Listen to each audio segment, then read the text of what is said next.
sebelum kita pergi ke kota Makkatul Mukarramah, insya Allah besok kita akan singgah terlebih dahulu.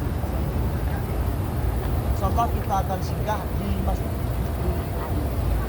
untuk menjatuhkan niat umroh kita. Alhamdulillah. Nah, ketika kita berada di Masjid Irun Ali, maka disitulah kita akan melepaskan semuanya tentang duniawi. Terlepas semuanya. Untuk bapak-bapak hanya doakan Tuhan yang akan melakukan ibadah kita. Begitu juga ibu-ibu hanya berpakaian umroh. Nah, disitulah kita akan menjatuhkan niat umroh kita. Nah, maka dari itu kami akan rangkai mulai dari nanti malam. Saya tidak masih belum untuk membahas tentang manasik-manasik umroh. Saya lebih awal akan memperjelaskan untuk persiapan. Jadi mulai nanti malam kepada ibu, bapak, mulai nanti malam kita harus kemas-kemas barang-barang kita. Ya, mulai nanti malam. Jadi nanti malam tidak boleh belanja lagi kamu ya. Jangan dulu. Kita persiapkan diri kita agar supaya stamina kita fit. Jangan terlalu banyak jalan, jangan terlalu banyak muter-muter, jangan dulu ya. Kita mempersiapkan diri kita karena besok mulai dari kota Madinah itu 1 hari 1 malam. Anggap perjalanan dari sini setelah makan siang sampai di sana malam, besok malamnya. Nah, disitulah kita akan melaksanakan tawaf sa'i. Jadi biar kita tidak terlalu capek, mulai nanti malam kita banyak-banyak beristirahat. Kemas barang dulu, setelah kemas-kemas barang, baru kita beristirahat. Agar supaya stamina kita kembali. Mohon maaf. Bukannya saya nyindir. Ya, bukannya saya nyindir untuk belanja, tidak. Kalau mau belanja silahkan, asalkan stamina kita khawatir Bu. Umroh itu capek. Kebanyakan Pak Bu, kebanyakan jemaah itu ketika masih berada di Madinah, saya mau umroh 3 kali, saya mau umroh 4 kali. Silakan. Apa yang terjadi setelah sampai di Madinah? Jangankan 3 kali, 2 kali sudah tidak mampu. Makanya mulai dari sekarang kita harus pikir stamina kita.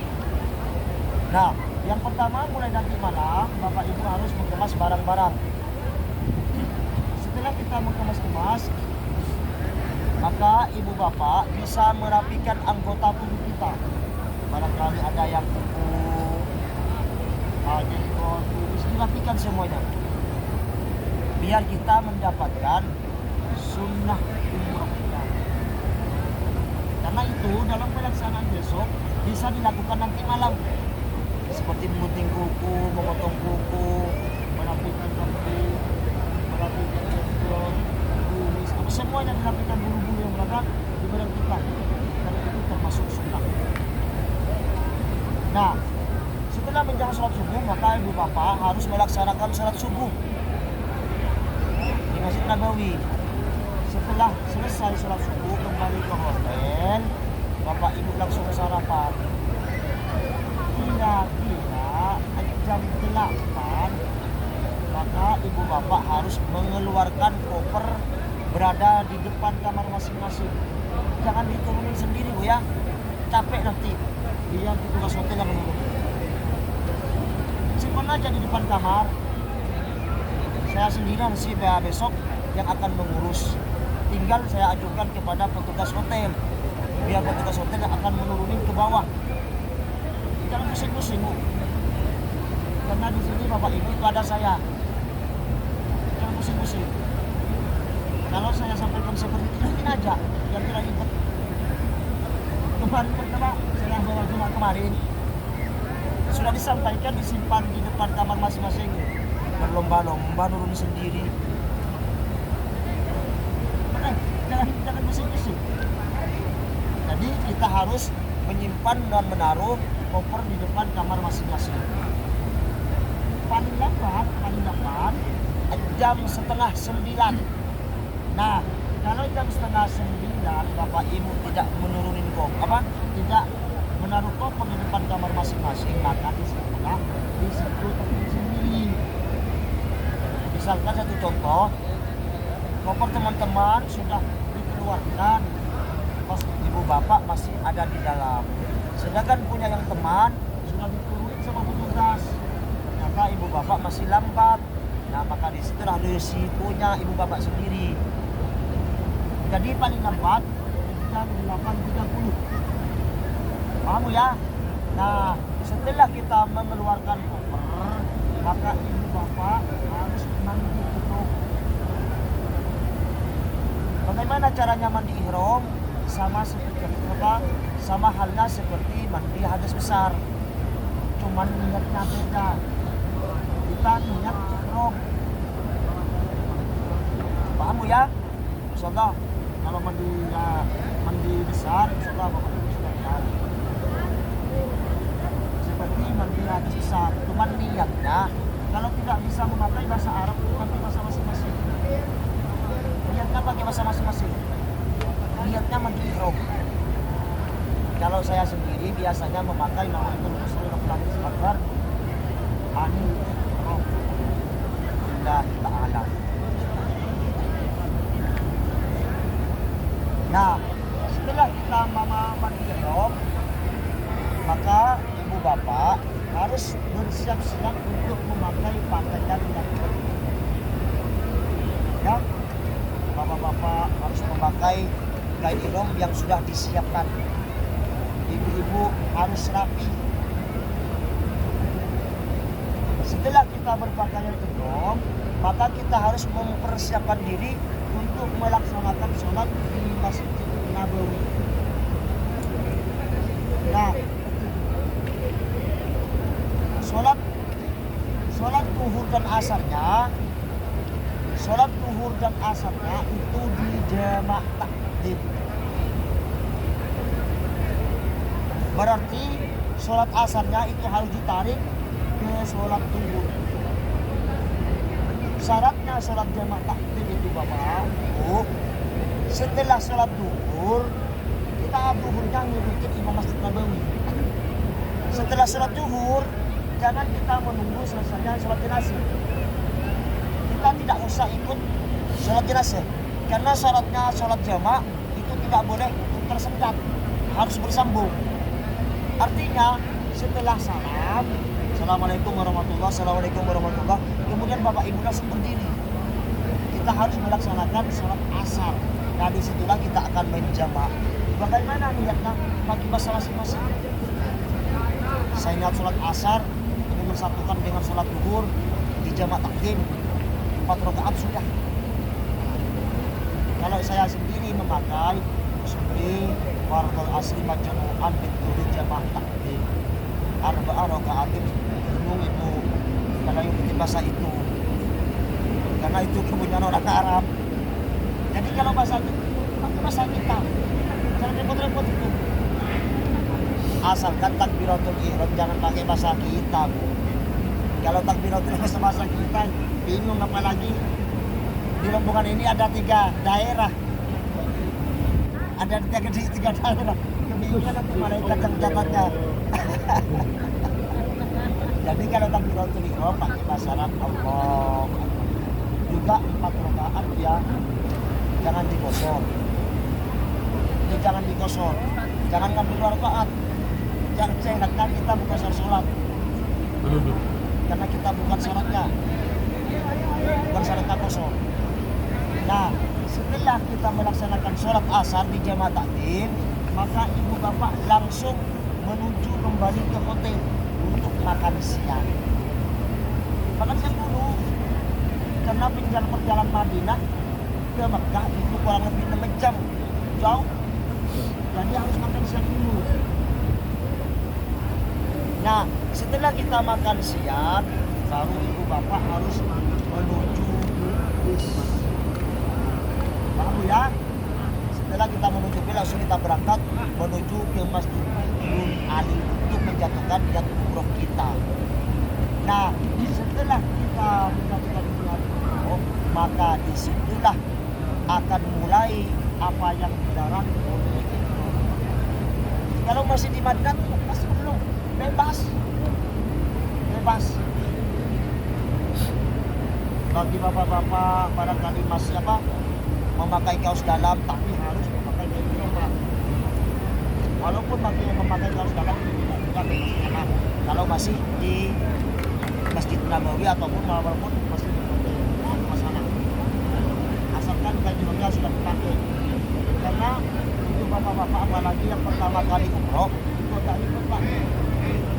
Memakai kain itu ribet. Memang sengaja saya tidak membawa kain ihram agar supaya nanti saya akan mengundang untuk bapak-bapak untuk praktik memakai ihram di lantai 1107. Memang saya sengaja tidak ingin bawa sini, takutnya tidak enak sama petugas kalau kita praktikkan di sini. Hah? Siapa yang mau baik, bagi bapak-bapak saja ya. Kalau ibu istirahat aja.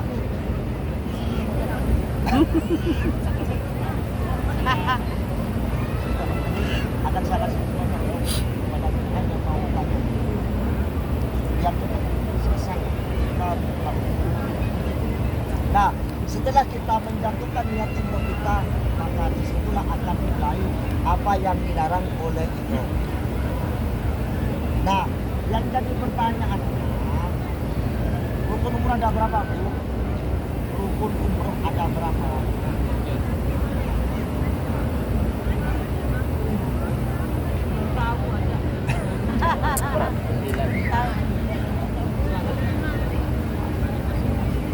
Rukun umroh itu ada 5.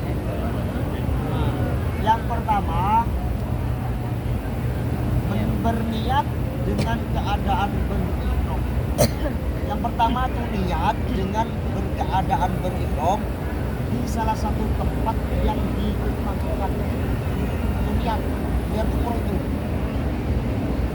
Misalkan dari sini ingin menjatuhkan niat, tidak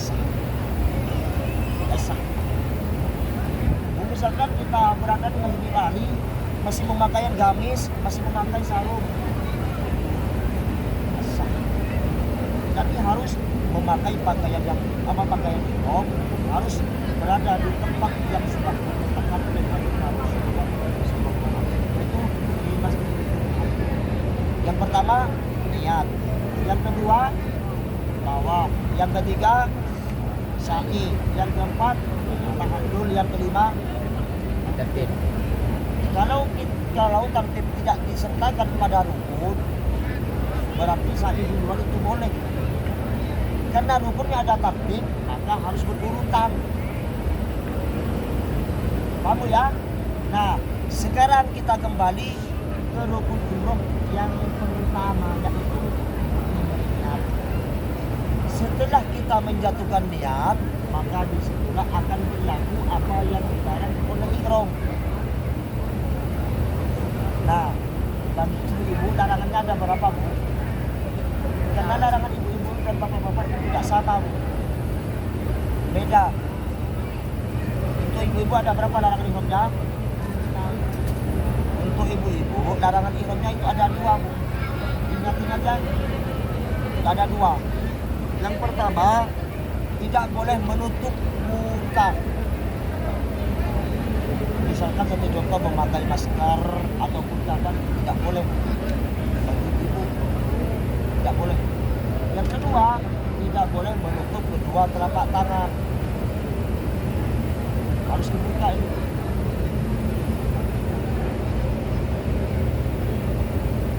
Paham ya, diingat-ingat ya. Tidak boleh menutup kedua telapak tangan, tidak boleh menutup muka. Itu bagi ibu-ibu. Tidak sama. Kalau bapak-bapak ada berapa Pak? 5. Larangan ihramnya? 5. Untuk bapak-bapak? 5. Untuk bapak-bapak itu ada 3. Makanya ini dibedakan. Larangannya ini dibedakan. Yang pertama, untuk bapak-bapak tidak boleh memakai pakaian yang berjahit. Kalau ibu-ibu termasuk larangan ini, kemudian ibu memakai pakaian apa? Hah? Makanya bagi bapak-bapak tidak boleh memakai pakaian yang Berjahit. Yang kedua, tidak boleh menutup kepala. Pakaian apapun, misalkan ini sering terjadi Pak ya, karena perjalanan Madinah itu ke Mekah jauh sekali, agar supaya bisa beristirahat dengan bijak, bapak-bapak kain ihramnya dibuat tutup kepala. Supaya selalu istirahat, itu tidak boleh Pak. Iya. Berarti kalau seperti itu, bapak-bapak melakukan apa yang dilarang, apalagi memakai kopiah, tidak boleh. Yang kedua, itu bapak-bapak tidak boleh menutup mata kaki. Jadi ketika mereka pakai ihram itu harus agak atas lah. Makanya nanti kami akan mengundang bapak-bapak setelah sholat isya, kami tunggu di lantai 11 musuh itu. Nah, adapun larangan-larangan ihram untuk semuanya, untuk bapak-bapak ataupun ibu-ibu itu ada berapa? Ada juga sebagian mengatakan 8, ada 7. Kita akan rangkai satu persatu. Yang pertama, tidak boleh menyentuh wangi-wangian. Jadi kalau kita tawaf, jangan terlalu berantusias untuk segera menyentuhnya, tidak boleh. Karena Ka'bah itu setiap hari dikasih wangi-wangian. Jadi kalau kita akan menyentuh Ka'bah pada pelaksanaan tawaf ihram, maka Bapak Ibu akan melanggar apa yang dilarang oleh ihram. Yang kedua, sering terjadi ketika sampai di hotel Mekah, ketika masuk kamar mandi, kebanyakan jemaah menyentuh wangi-wangian. Jangan sampai. Kita harus benar-benar menjaga apa yang dilarang oleh ihram. Kalau Bapak Ibu melanggar apa yang dilarang oleh ihram, maka ibu bapak harus memberitahu. Jangan malu-malu. Agar supaya ibu bapak mengetahui apa yang akan digunakan. Karena tidak semuanya larangan itu akan dikena adab. Tidak. Kalau semuanya larangan itu dikena adab itu berat. Berarti hukum itu berat. Ini tidak berat, gampang. Ringan hukum itu. Tapi jangan dibuat gampang. Yang kedua, tidak boleh menjatuhkan bulu-bulu yang berada di badan kita. Misalkan satu contoh, bapak atau ibu lagi datang, digaruk dengan keras, dilihatkan agar supaya kita juga jatuh atau yang jatuh, jangan sampai. Kalau kita lagi datang, tinggal satu jari aja. Kalau sudah digaruk dengan satu jari masih ada rambut yang jatuh, berarti rambut ibu bapak dan rontok masalah. Tidak semuanya menjatuhkan rambut itu, tidak. Misalkan contoh bapak lagi bapak ibu lagi mau mesisir rambut, sengaja berarti supaya jatuh rambut kita. Tidak boleh, jangan sampai mesisir. Menggaruk dengan di bagian saja tidak boleh, harus satu. Nah, misalkan ibu tidak pernah menggaruk, kemudian setelah sampai di hotel membuka kerudung, kemudian di kerudung ada rambut, itu tidak bermasalah. Berarti rambut ibu itu lagi rontok. Dan ketika ingin membuka kerudung, jangan sampai membuka di dalam kamar. Aurat kita harus benar-benar dijaga. Membukanya di mana? Harus di kamar mandi pada waktu sendirian. Jangan membuka di kamar tempat tidur. Aurat itu harus benar-benar dijaga. Itu bukan termasuk larangan. Misalkan satu contoh, aurat kita dilihat oleh orang lain, itu tidak bermasalah. Cuman kita akan mengurangi pahala-pahala umroh. bukan melanggar apa yang dilarang, tidak. Biar kita sempurna umroh kita. Jangan sampai dikurangi dengan sesuatu hal yang hanya sepele, jangan. Makanya kita harus benar-benar menjaga umroh kita, ataupun kita harus benar-benar menjaga apa yang dilarang oleh ihram. Yang ketiga, larangan ihram, jangan sampai kita mencabut tumbuh-tumbuhan. Nah, ini Bu. Kalau kita akan mencabut tumbuh-tumbuhan, apalagi tumbuh-tumbuhan yang masih hidup, itu akan dikenakan dam. Walaupun hanya rumput, karena rumput itu masih bernyawa. Hati-hati. Kalau kita hanya menjatuhkan bulu-bulu, bukan dam, tapi dia. Misalkan tanpa sengaja menyentuh wangi-wangian, kita harus dikena dia.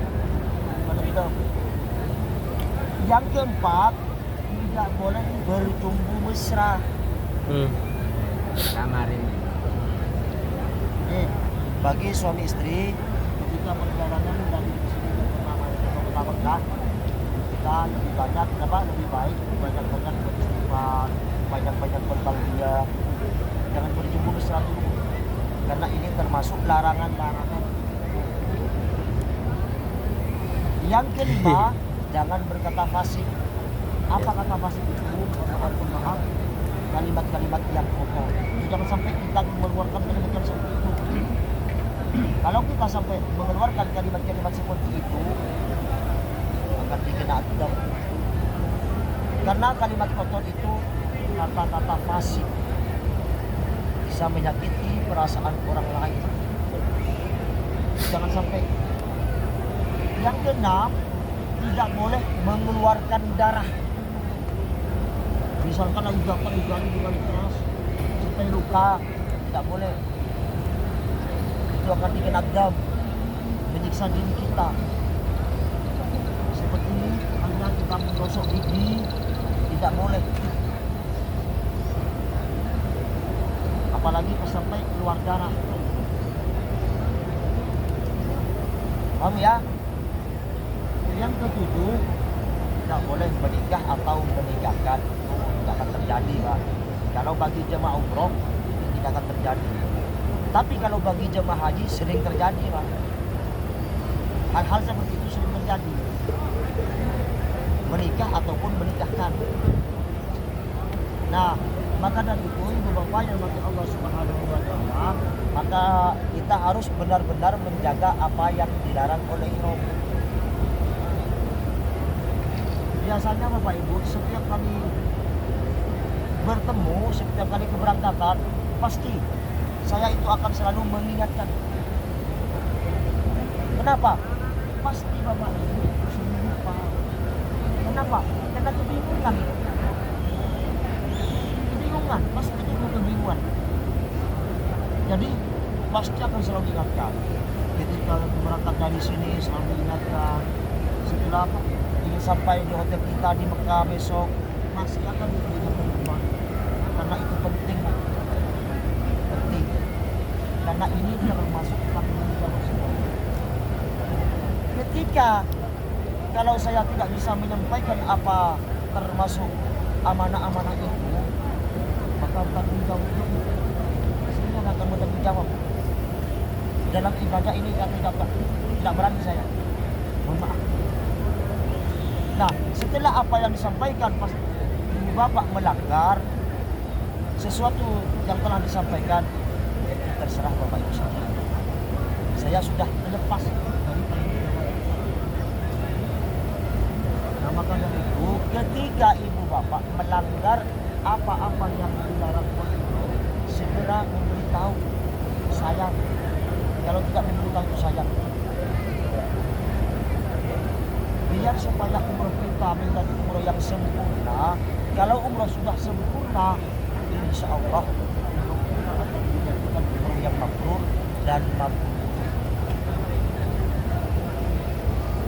Nah, sekarang kita akan melanjutkan ke rukun umroh yang kedua, yaitu tawaf.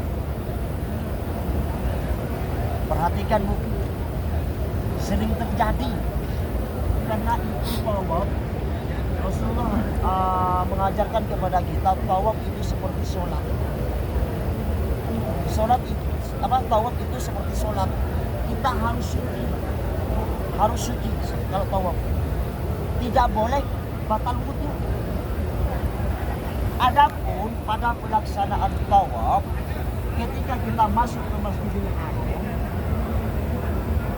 itu bersentuhan suami istri tidak batal. Walaupun memakai madhab Imam Syafi'i, tidak batal. Misalkan satu contoh, suami istri ingin bergandengan tangan, tujuan untuk mengamankan dan menyelamatkan keluarga bisa. Bersentuhan tidak bermasalah. Tapi asalkan bukan suami istri orang. Ya, Pak. Tapi istri orang itu berbahaya, Pak. Karena di situ akan timbul sebab maka batal. Dan yang kedua, syarat tawaf, bahu kiri kita harus sejajar dengan kaki. Misalkan satu contoh. Apa ya? Kita praktek. Kalau tidak dipraktekkan kebingungan Bapak-bapak. Kita ketika melaksanakan tawaf, syarat pertama, pelaksanaan tawaf itu harus sejajar antara Hajar Aswad dengan lampu hijau. Nanti sebelah kanan itu ada lampu hijau. Kita harus berada di tengah-tengah, harus sejajar. Dan disitulah kita akan memulai. Apa yang kita ucapkan ketika kita sudah sejajar, maka kita harus beristilam. Bismillahirrahmanirrahim. Kita beristilam seakan-akan kita mencium Hajar Aswad. Itu sunnahnya. Sunnahnya kita beristilam seakan-akan kita mencium Hajar Aswad. Makanya setelah beristilam Bismillahirrahmanirrahim, langsung kita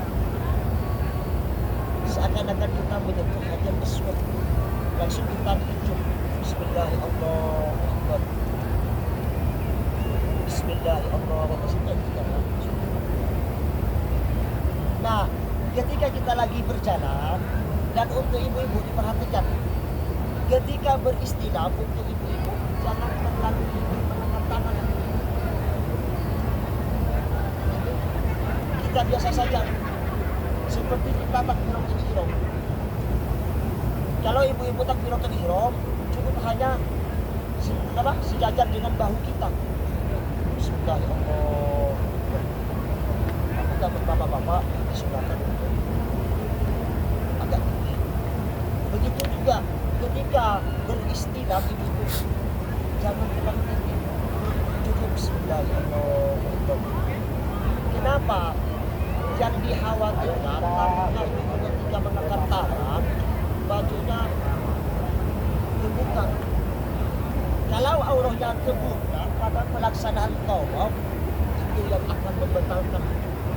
Karena tawaf itu sholat. Misalkan kalau karena disengaja, kalau ibu sudah kemudian turun bajunya dengannya, itu akan membatalkan. Maka kita harus kita beristilam secukupnya saja, jangan terlalu tinggi. Kalau bapak-bapak ditinggikan, Pak, ditinggikan kalau bapak-bapak sudah ada bertingkat, malah itu disunahkan. Kalau itu pun cukup beristilam tidak saja. Nah, disitulah setelah kita beristilam maka kita harus memilihkan apa yang harus kita seperti tadi yang sedang disampaikan oleh beliau. Tidak ada bacaan yang disunahkan.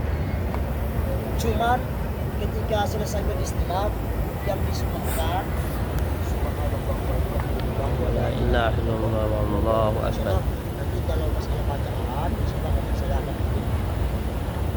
Biasanya saya makanya kalau setelah selesai berdoa saya pasti saya akan kasih tahu. Dan punya suara. Kemarin kita karena cuma kita ini karena baru selesai sehingga saya tidak punya suara. Alhamdulillah sekarang sudah boleh kembali.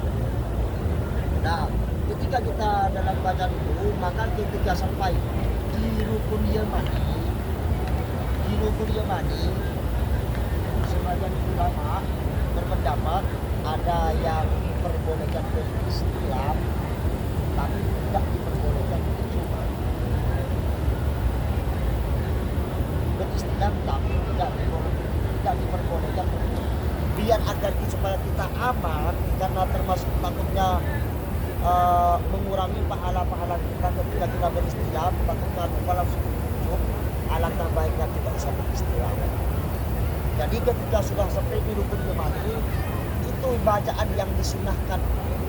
Doa apa? Doa sapu jagat. Coba kalau doa sapu jagat, ibu bapak akan hafal semua. Tapi kalau orang Arab tidak ada yang hafal. Walaupun pas itu tak hafal doa sapu jagat. Kalau doa dunia akhirat masuk. Karena orang tidak tahu doa sapu jagat. Dan dia mengetahui doa di akhirat, yaitu Rabbana atina Di dunia cuman orang kita siap dan hafal doa sapu jagat. Nah, itulah ibu bapak ibu Allah Subhanahu wa taala. Jadi kalau kita lagi bawa ya jangan banyak ya simpan aja ketika dalam pelaksanaan. Kita fokuskan karena kita akan beribadah kepada Allah Subhanahu wa taala. Apakah tidak boleh kita main hati? Boleh. Tawaf itu main hati boleh. Tapi pasti kita ketika menghadap Allah, kita lagi main hati. Cuma itu. Makanya kita harus menjaga hati kita. Seperti kita memakai sandal di dalam Masjidil Haram atau Masjid Nabawi. Apakah kita boleh? Selagi sandal itu suci boleh. Kita memakai sandal tawaf boleh. Tapi di mana adab kita? Karena kita akan menghadap Allah Subhanahu wa taala. Cuma itu. Nah, maka dari itu ibu bapak untuk Allah Subhanahu wa taala, setelah kita sampai tujuan, 7 putaran, maka selesailah pelaksanaan tawaf. Kita harus hati-hati karena ini termasuk rukun. Kalau rukun ini batal, maka gugurlah umrah. Kalau masalah rukun, masalah larangan seperti tadi, tidak menggugurkan pahala umrah, akan tetapi akan mengurangi pahala umrah. Tapi kalau rukun yang akan ditinggalkan sampai batal, tidak dilaksanakan, tidak dikerjakan rukunnya, tidak akan mengurangi. Kalau sudah rukun ibadah umrah kita, maka sia-sia perjalanan ibadah kita, sia-sia. Maka dari itu kita harus selalu menjaga apa yang darah drop, terutama rukun umroh kita. Nah, sekarang kita akan kembali ke rukun umroh yang ketiga, yaitu sa'i. Karena semuanya dalam pelaksanaan ibadah itu akan dibimbing. Insyaallah saya akan membimbing dalam perjalanan ibadah umroh, insyaallah. Nah, yang ketiga yaitu rukun umroh yang ketiga yaitu sa'i. Apa sa'i itu? Sa'i itu perjalanan dari Safa ke Marwah. Coba semuanya tidak akan bimbing. Nah, ketika sampai di lampu hijau, maka bagi bapak-bapak disunahkan berlari ke kiri. Kalau itu tidak bisa, tidak disunahkan. Takutnya itu capek jalan lagi ke kiri. Jalan biar jalan saja. Tapi kalau bapak-bapak disunahkan untuk berlari ke kiri. Hitungannya sa'i itu dari Safa ke Marwah 1, Marwah ke Safa 2, Safa Marwah 3. Seperti itu hitungannya. Bukan dari Safa ke Safa.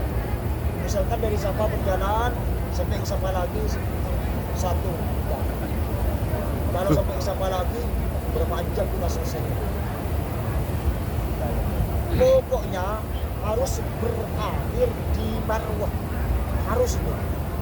Misalkan umroh sendiri, apa berjalan sendiri pada saatnya, kebingungan Bapak Ibu dapat berapa barusannya, kebingungan, perhitungannya sampai di Safa itu 7, berarti Bapak Ibu harus meneruskan kembali sekiranya sampai di Marwah. Paham ya? Kita harus berakhir di Marwah, bukan berakhir di Safa. Walaupun hitungannya 7 berada di Safa, itu berarti kurang. Harus diselesaikan sampai di Marwah. Kalau tidak percaya, nanti setelah sampai di kamar hitung sendiri. Pas itu 7. Berakhir di Marwah itu pas 7. Tidak akan kurang, tidak akan lebih. Paham ya? Nah, setelah selesai 7 putaran, maka kita langsung melanjutkan ke rukun umroh yang keempat, yaitu tahallul. Kalau sudah tahallul, itu gunting itu Bapak Ibu, hanya tanda bahwa kita sudah bertahallul, bahwa kita sudah menghalalkan kembali apa yang diharamkan tadi. Makanya ketika berihram, sesuatu yang halal akan diharamkan. Nah, ketika bertahallul, maka disitulah sudah dihalalkan kembali apa-apa yang diharamkan tadi. Hanya ditandai dengan gunting rambut. Tidak ada yang lebih besar lagi buat bapak-bapak. Ini Pak, jarang Pak. Kapan lagi kita akan mendapatkan doa Rasulullah? Empat kali doa. Rasulullah mendoakan kita 4 kali doa. 3 kali untuk orang yang betul, 1 kali untuk orang yang betul. Jadi kita setelah berumroh, entah itu umroh yang pertama atau umroh yang kedua, bersyukur Pak. Jangan eman-eman pada rambut, biar mendapatkan doa Rasulullah yang jangan. Kalau kita berada di tidak akan dapat Pak. Doa Rasulullah itu tidak akan dapat. Yang didapat setelah kita menyelesaikan ibadah umroh.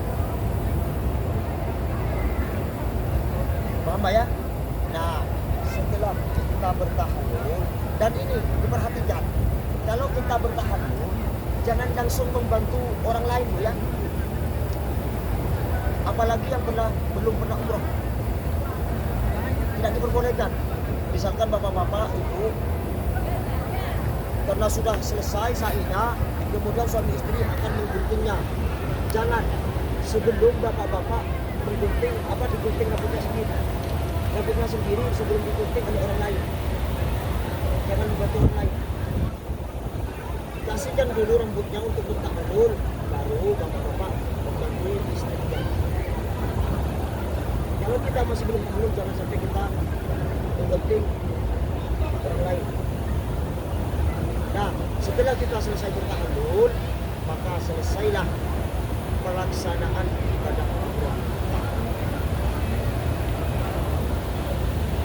Paham ya? Nah, rukun umrah yang kelima yaitu selesai berarti sudah.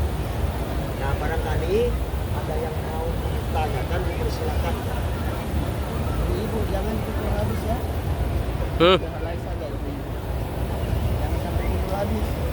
Silakan, mungkin ada yang mau ditanyakan, dipersilakan.